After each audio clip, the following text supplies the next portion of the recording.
a todos. E a interrupção da prescrição também se estende a todos, em benefício ou em prejuízo. Então, se interromper a prescrição de uma determinada execução tributária, de uma determinada obrigação tributária, também se estendem a todos, ou em benefício ou em prejuízo, conforme se mostrar o caso concreto. Podemos passar? Sim. O contribuinte absolutamente incapaz. O contribuinte absolutamente incapaz, ele deve ser um contribuinte ou tem alguma coisa que o ampare para ele ser isento, para ele não ser sujeito passivo de uma obrigação tributária? Então vejamos que coisa interessante que a legislação tributária traz. Lá no artigo 134, inciso 1, traz a responsabilidade tributária, dizendo o seguinte: são pessoalmente responsáveis. Desculpe, é o artigo 134. Nos casos de impossibilidade de exigência do cumprimento da obrigação principal pelo contribuinte, responde solidariamente com este nos atos em que intervierem ou pelas omissões de que forem responsáveis. 2 pontos. 1. Os pais pelos tributos devidos por seus filhos menores. O que vai acontecer? Contribuinte, o absolutamente incapaz, ele responde pela obrigação tributária? Sim, através de seus pais. Essa seria a resposta. Também este inciso do artigo 134 também é comumente trabalhado na maioria dos concursos públicos em matéria de direito tributário, quando fala do absolutamente incapaz. Ele tem responsabilidade tributária? Sim, através de seus pais. Então essa previsão está expressa no artigo 134, inciso 1 do Código Tributário Nacional. Bem, a capacidade tributária passiva, ela independe da capacidade civil das pessoas. Ou seja, qualquer pessoa pode ser sujeito passivo de uma obrigação tributária. Então, também é expresso lá no artigo 126, inciso 1, que diz o seguinte: a capacidade tributária passiva independe, 2 pontos, da capacidade civil das pessoas naturais. Então, não há nenhuma isenção, nenhuma anistia de que natureza for para pessoas que se possam furtar da obrigação passiva aí da capacidade tributária. Então, independe da capacidade civil das pessoas, como previsto no artigo 126, inciso 1 do Código Tributário Nacional. Próximo slide, por favor. Bem, trataremos agora de uma parte que é o orçamento público. O orçamento público, que é ali o ápice do direito financeiro, que vimos lá no início de nossa abordagem, onde dizemos da correlação dos outros ramos do direito com o direito tributário. Então, o orçamento público muito ligado ao direito financeiro, mas com aspectos relevantes também no direito tributário.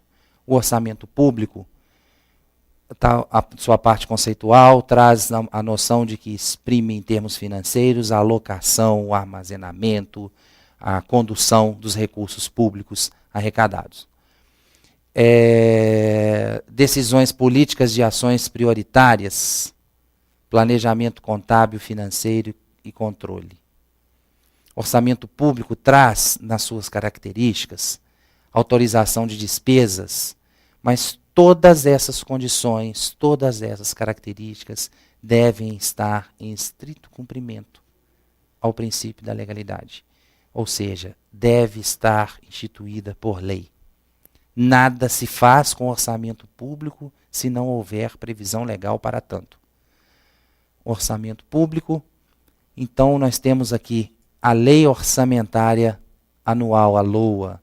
Esta lei ela autoriza as despesas públicas, ela autoriza a realização de serviços, ela autoriza a destinação de recursos. Então, tem que haver a Lei Orçamentária Anual.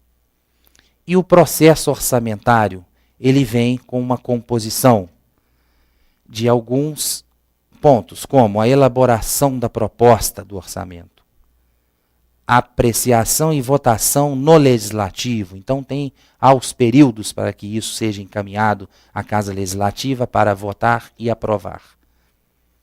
E, por fim, a execução deste orçamento destinado, né, denominado orçamento público.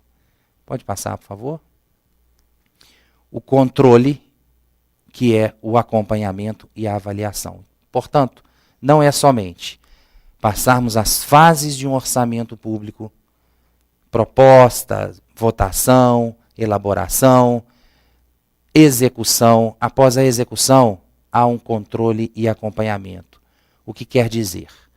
Queremos dizer que não somente a sociedade, como os órgãos fiscalizadores, Ministério Público, Tribunal de Contas, eles irão avaliar e controlar se essa destinação ela foi realizada de forma viável, se ela foi realizada de uma forma correta, se ela foi realizada em obediência aos princípios constitucionais, normalmente ligada aos princípios do direito financeiro e ao direito tributário.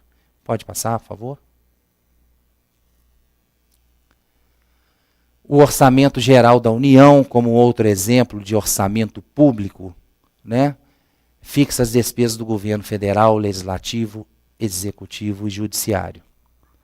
As despesas fixadas no orçamento são cobertas por produtos de arrecadação, como o imposto de renda, o imposto sobre propriedade industrial, o COFINS, que é o faturamento mensal das empresas, vendas de mercadorias, mercadorias e serviços, serviços de qualquer natureza, desconto em folhas e etc.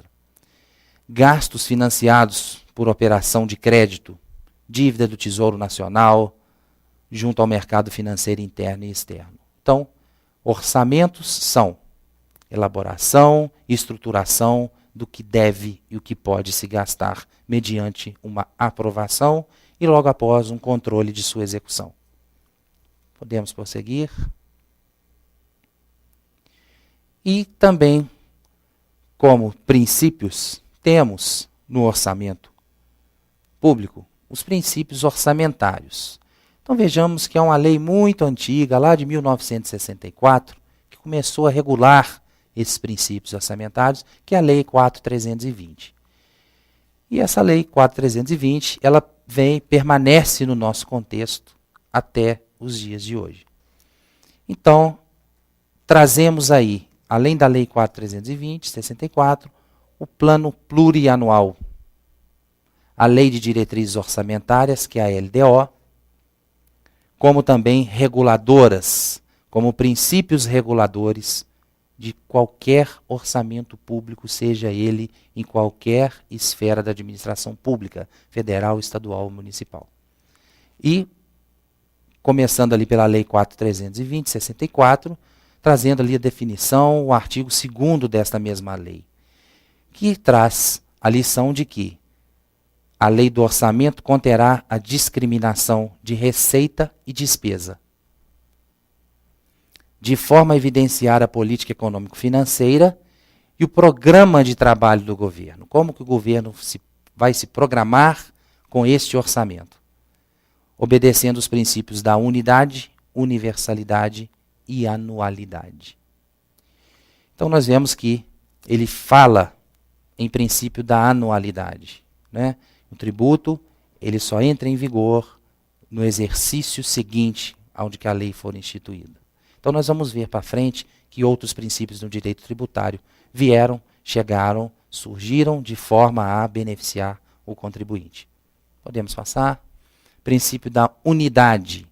Cada entidade de direito público, União, Estado, município ou Distrito Federal, deve possuir apenas um orçamento fundamentado em uma única política orçamentária e estruturado uniformemente.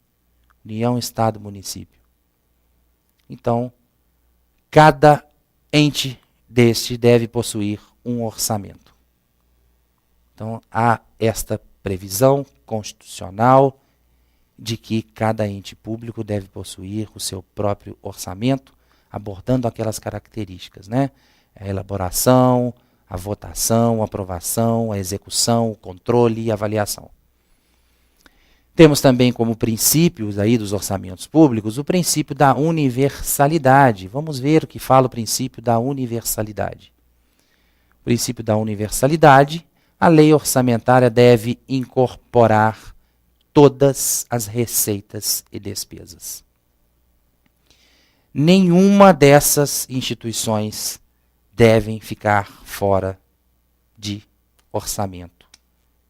Nenhuma desses entes públicos devem se apresentar sem qualquer tipo de orçamento onde haja previsão de receitas e despesas. Bem, e por fim, o princípio da anualidade. O orçamento deve compreender o período de um exercício que corresponde ao ano fiscal. Então, em direito tributário, em direito financeiro, em direito administrativo, falamos em exercício financeiro, que seria o ano fiscal a que se refere este exercício. Podemos passar? Bem, neste orçamento, como qualquer orçamento público, orçamento geral da União, há previsões de repasse para o orçamento público. Ele repassa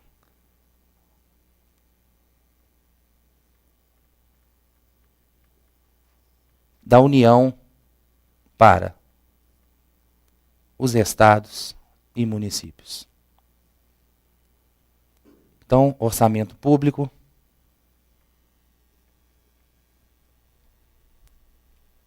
ele tem que haver uma previsão obrigatoriamente de repasse parte deste orçamento aos estados, municípios.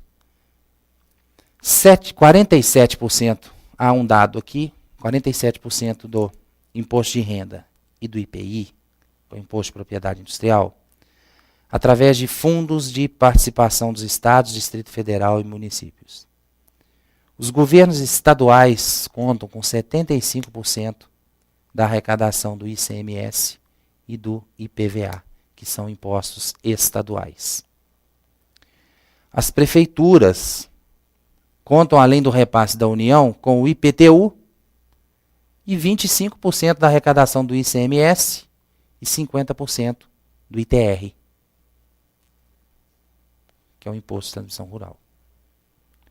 Então, são dados aí de repasse somente para ilustrar a distribuição dos orçamentos, né? Os governos estaduais, eles contam aí com a arrecadação de 75% do ICMS e do IPVA. E as prefeituras, além do repasse da União, elas detêm ali a arrecadação do IPTU, 25% da arrecadação do ICMS e 50% do ITR. Ok? Podemos prosseguir?